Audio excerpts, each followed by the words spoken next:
Այդ կատարյալ абսուրդ հիշացնող չգիտեմ ինչի մասին էլի, որ ասում է 300,000 ադրբեջանցիների հետ փորձել կապել Եվրոպական միության հետ Հայաստանի Հանրապետության համագործակցություն, դա չգիտեմ ինչ աստիճանի ծիծաղալի բան է ուղղակի, ու դա հենց շատ արժեզրկում առհասարակ այդ թեման ու ցույց է տալի, որ այդ մարդիկ ուղղակի փորձում են Հայաստանի Հանրապետության քաղաքացիներին մեղմ ասած ապուշի տեղ դնել, ինչի։ Իսկ դա նույնն է, ոնց որ գնաս, չգիտեմ, ինչ որ մի սրճարան կամ ռեստորան ուտելիք պատվիրես, շատ աղի բերեն, ասես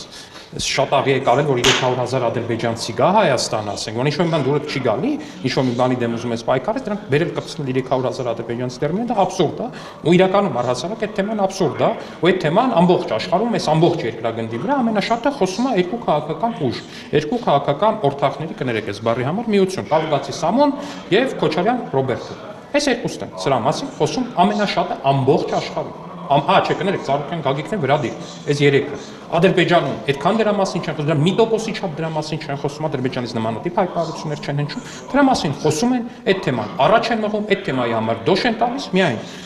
Ծառուկյան Գագիկը, Քոչարյան Ռոբերտը եւ Կալուգացի Սամոն։ Այս երեքը առհասարակ, այս է ամբողջ եղելություն։ Իսկ ինչ վերաբերում է Ռուսաստանից հնչող հայտարարություններին, դա ինչ որ լրագրողների կամ փորձագետների կամ այդ մակարդակով հնչող բաներ էր, դրան առնվազն լուրջ վերաբերվել կարծում եմ պետք չի, հատկապես ես վստահ եմ առնվազն, որ այդ մարդկանց նաեւ Ռուսաստանում լուրջ չեն վերաբերվում։ Այս թեմայի հետապնդելով մեծ բեզերն է անդրադարձել, երբ Վլադիմիր Զելենսկին եւ Նիկոլ Փաշինյանի նրանց անվանելով անուղեղ ռուսաֆոբներ։ Դուք ո՞վ է այստենց բան ասել, կներեք։ Մի հատ կկարդակ, հա կարդացեք էլ։ Խնդրեմ, այսօր Երևանում այսօր Երևանում երկու անուղեղ սադիացներ, որոնք երազանց խոսում են ռուսերեն, իրենց հրաշեջության պատճառով զրուցում էին պատանգերենով, թե միանգամայն հնարավոր է, որ դա արվել է տեսախցիկի համար։ Այնուհետև չշարունակեմ, հա։ Չէ, կարդացեք, միջև վերջ կարդա։ Ուզում հասկանալ, որտեղ է կարդացել Նիկոլ Փաշինյան եւ Վլադիմիր Զելենսկի անունը։ Այսինքն դուք ենթադրում եք, որ նրանց ուղղված չի եղել այդ ամենը։ Չէ, կներեք, դուք եկել եք ստեղ որպես փաստ, ներկայացնում եք մի բան, որը չկա որպես փաստ առնվազն։ Դուք եկել եք ձեր ենթադրությունը ներկայացնում եք որպես փաստ, ինձ ասում եք կմեկնաբանես։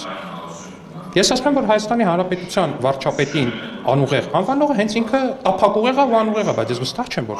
առնվազն նույնիսկ կարծում եմ, որ Դմիտրի Մեդվեդևը Հայաստանի Հանրապետության վարչապետի հասցեին նման բան ասել չէր կարող, ու եթե ասել ուներ կասել։ Վլադիմիր Զելենսկին ուղղված ոչ Նիկոլ Փաշինյանի։ Ես Վլադիմիր Զելենսկու հետ ընդհանրապես այն առումով Նիկոլ Փաշինյանի չէ՞ ուղղված դուք։ Դե կարծես դուք հակառակում եք, վստահ ինչ որ աղբյուրներ ունեք, պարոն Մեդվեդևի աշխատասենյակից, գրասենյակից են ձեզ այդ մասին հաղորդել։ Ես ասում եմ Հայաստանի Հանրապետության վարչապետի հասցեին նման բան ասողը ինքն է դա։ Պարոն Ալեքսանյան վերադառնալով 300,000 ադրբեջանցիներ։ Ու ես բայց նորից բանանելով ձեր հարցին, չգիտեմ այդ որտեղից ձեր վստահությունը։ Կարող է ասենք, չգիտեմ, Քոչարյան Ռոբերտի ու Գագիկ Ծառուկյանի մասներ գրել։ Ինչի՞ տենց չեք կարծում։ Բայց իր գագաթնաժողովի մասին էր գրել։ Գրացել է դեռ գագաթնաժողով բառը։ Կամ Սերժ Սարգսյանի ու Ռոբերտ Քոչարյանի մասին էր գրած։ Չգիտեմ, կարող է ինչ-որ մի սրճարանում հանդիպել են Սերժ Սարգսյանն ու Ռոբերտ Քոչարյանը։ Գիտեք, որ չեն հանդիպել։ Նման տեղեկություն ունեք։ Բայց չի հանրայնացվել չէ այդ մասին։ Դե ինչ կա, մի հատ մարդը ինչ իմանաս, ինչ աղբյուրներ ունի։ Պարոն Ալեքսանյան, իսկ Շահին Մուստաֆայիի հետ ինչ քննարկում եք եղել, ինչ կարող եք հայտնել, ինչ մանրամասներ։ Ես մանրամասներին անկեղծ ասած չեմ տիրապետում, դեռևս քննարկում չենք ունեցել այդ մասը։ Ընդդիմությունը 300,000 ադրբեջանցիները այնքան չեն քննարկում այդ հարցը Իլհամ Ալիևի կողմից, ինչքան քննարկում են Հայաստանում ընդդիմության կողմից։ Այսինքն Ալիևը հետ է քաշվել այդ պահանջից։ Կներեք, ես Ալիևի փոխարեն ես կներեք, ես բարբերաբար չի խոսում այդ մասին, առնվազն չէ։ Ինչ եք խառնում իրար թեմաները։ Ձեր հարցը ո՞րն է, հիմա կհստակեցնեք։ Հիմա հայ ազգին սեպարատիստներ անվանելն է ձեր հարցը։ Դե ասում եմ դուք այդպես հարտահայտություն երբ եք Ալիևից լսել վերջին անգամ։ Երբ եք լսել վերջին անգամ։ Ես ձեզ ամսաթիվ եմ հարցնում, երբ եք լսել։ Դե ամսաթվով չեք կարող ասել։ Դե ասում ամսաթվով եթե չեք կարող ասել, ես ձեզ կարամ ասեմ, որ այսօր առնվազն Քոչարյանի ուժը դրա մասին հայտարարել է։ Երեգա հայտարարել, դրա առաջի օրն է հայտարարել։ Կալուգացի Սամոնը դրա մասին այսօր հայտարարել, երեգա հայտարարել, դրա առաջի օրն է հայտարարել։ Ծառուկյան Գագիկն է դրա մասին հայտարարել, այսօր երեգեն մյուս օրը հայտարարել են, բայց դուք հիմա ես ձեզ ասում Ալիևի երբ է դրա մասին հայտարարել, դուք ասում եք չեք հիշում։ Մոտիվը կբացատրի պարոն Ալեքսանյան, դա ինչ նպատակ ունի, նախընտրական ահաբեկչության տրամաբանության մեջ է, քանի որ այն մնացած թեզերը կարծեք թե ջարդապետության եզրի միջից բանավոր պայմանավորվածություններ, ստորագրված փաստաթղթերին կից ինչ որ հավելվածներ, որոնցով իբրև թե Նիկոլ Փաշինյանը պարտավորություններ էր վերցրել նոյեմբերի 9-ի փաստաթղթից բխող։ Շնորհակալություն։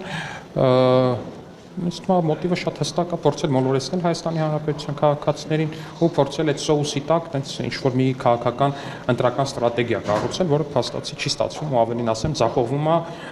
նույնիսկ իրանց բաժանած կամ բաժանելիք շալվարների գրպաններից դեռ դուրս չեկած, այսինքն այդ բանը ուզում են այդ խաղաթուղթը հանեն, sense իրանց բաժանելիք շալվարների գրպանից չեն հասցնում, արդեն միանգամից ընկնում ու կոտրվում է, որտեղ աբսուրդային է ուղղակի այդ ամեն ինչը։ Հայաստանի Հանրապետությունը շատ հստակ ասել, որ նման թեմա չկա առհասարակ բնության մեջ եւ լինել չի կարող։ Իրանց համար եթե կա ու իրանք փորձում են այդ թեման առաջ մղել, դա ուրիշ հարց է, դրա համար դա եւս մի պատճառ է, որպեսզի Հայաստանի Հանրապետության քաղաքացիները այս քաղաքական պատերազմի եռագլուխ կուսակցությանը ոչ մի քվե չտան Գագիկ Ծառուկյանի, Ռոբերտ Քոչարյանին եւ Կալուկացի Սամոյլի 3-ին ոչ մի քվե ուղղակի չտան ֆիզիկապես, որտեղ սա այն թեմաներից մեկն է, որը նրանք փորձում են առաջ մղել։ Էլ չեմ խոսում այն մնացած թեմաների մասին, որոնք որ կան, որոնք որ օրակարգվում են, բայց դեռևս շշուկների մակարդակում են առնվազն, վստահ եմ դրանց մասին եւս առաջիկայում խոսելու առիթ կունենանք։ Էլ չեմ ասում այն մասին, որ այդ մարդիկ օրը ցերեկով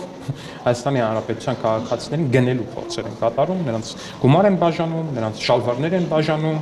ու այդպես շարունակ վերակենդանացել են այդ ընտրակաշարքի համար թաղի խուժանին, ամենավատ իմաստով խուժանին ու փորձում են նորից խուժանին կարգել քաղաքացու գլխին տեր ու տիրական։ Դա նրանց մոտ չի հաջողվելու։ Պարոն Ալեքսանյան, խաղաղության ֆոնի դեռ 3 Իլհամ Ալիևը հայազգին անվանում է սեպարատիստներ։ Սա ինչպես է բացատրում։ Հայ ազգին ասելով ում նկատի ունեք։ Հայ ժողովրդին անվանում է Մի հատ սեպարատիստներ։ կարդակ է արտահայտությունը։ Չեմ կարող։ Դե չէ կա կներեք էլի արդեն երրորդ հարցն է դուք, չէ կներեք երրորդ հարցն է դուք տալիս եք, երրորդ հարցն է դուք տալիս եք ու երրորդ հարցն է ուղիղ, որ դուք ուղիղ չեք ասում մարդկանց խոսքերը, որոնք խնդրում եք, որ ես մեկնաբան։ Կներեք ես չեմ, հրապարակված է, չէ, կներեք հրապարակված է, ես չեմ կարող պետական պաշտոնյաների կապ չունի որ երկրի պետական պաշտոնյայի խոսքը մեկնաբանեմ, երբ որ դուք դա մեջ եք բերում խեղաթյուրված։ Դուք ուրեմն չեք լսել։ Ես լսել եմ, դուք խեղաթյուրված մեջ եք բերում, ինձ ասում եք մեկնաբանի, չեմ մեկնաբանում ես խեղաթյուրված հայտարարությունը։ Պարոն Ալեքսանյան, նաև գագաթաժողովի մասին, այս պատմական իրադարձությունների մասին, ինչ հնարավորություններ ընձեռում այս պատմական իրադարձությունները գագաթաժողովը եւ ինչ դռներ բացում Հայաստանի համար։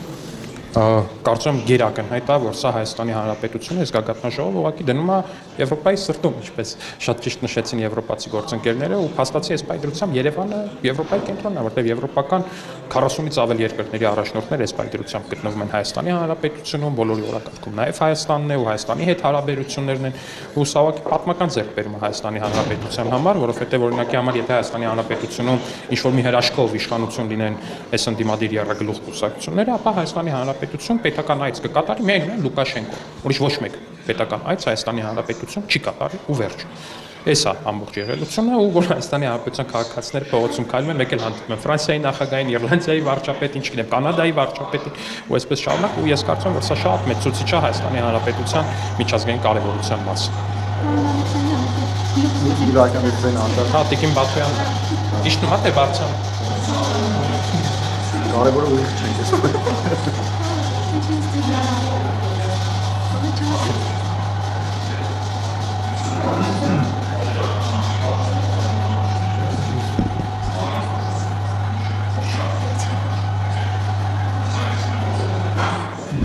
Պարոն Ալեքսանյան, նաև կուզեի արձանագրման անդրադառնալ, որ օրինակ Մակրոնը արձանագրեց, որ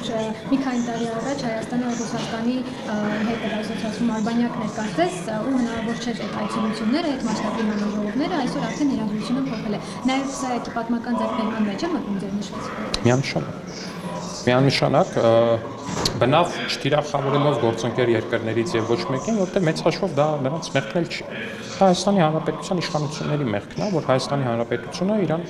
իրանք Հայաստանի Հանրապետությունը ներկայացրել են աշխարհում որպես արբանյակ, այո։ Դա իրանց ներկայացումն է եղել ու դրանից օգտվել են այն երկրները, որոնք որ պիտի օգտվեին ու դրանից հետևություններ են արել այն երկրները, որոնք որ դրանից հետևություններ պիտի անեին։ Հայաստանի Հանրապետության ինքնիշխանությունը, երբ որ ասում են մեր համար գերագույն արժեք է, դա ուղղված չի որևէ մի երկրի դեմ։ Դա ուղղված է ի նպաստ Հայաստանի Հանրապետության, դա ուղղված է ի նպաստ նրան, որ Հայաստանի Հանրապետությունը մշտապես լինի,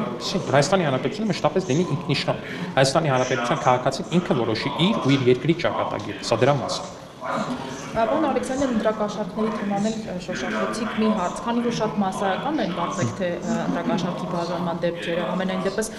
իրավամարմինների հրապարակած հաղորդագրությունները, ձայնագրությունները դրա մասին են մոռանում։ Ձեզ մոտ մտավախություն չկա, որ ընտրակաշառքի նման ծավալի բաժանումը կամ ինչպես դուք ասացիք, թաղային խուժանի մոբիլիզացիան, որպեսզի աշխատի ընդդիմադիր քաղաքական ուժերի օգտին, կարող է էականորեն բացասական ազդեցություն ունենալ քվեարկության օբյեկտիվ պատկերի վրա։ Եվ ինչ տեսականորեն նման բան կարող է հնարավոր լինել,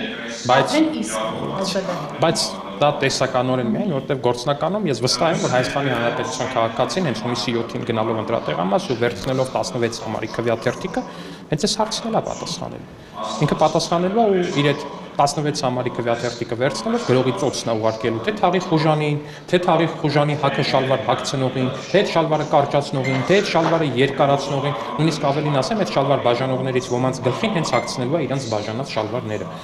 Ու 16 համարի քվեաթերթիկը նաև դրա մասին է լինելու։ Հայաստանի Հանրապետության քաղաքացին ասելու է կգնաք ինքներդ ձեզ կառնեք, կծախեք, կտանեք մսի շուկա, կտանեք հոգու շուկա, կտանեք խղճի շուկա։ Ես այդ շուկայում տեղ չունեմ, առավել եւս կներեք բարիս համար դախլի վրա։ Հայաստանի Հանրապետության քաղաքացին ասելու է, որ ինքը դախլի կներեք բարիս համար դախլի վրա չի եւ չի լինելու այլևս։ Եվ Քարոզ Արշավի հետ կապված մի քանի օրից մեկնարկում է Քարոզ Արշավը, պարոն Ալեքսանյան,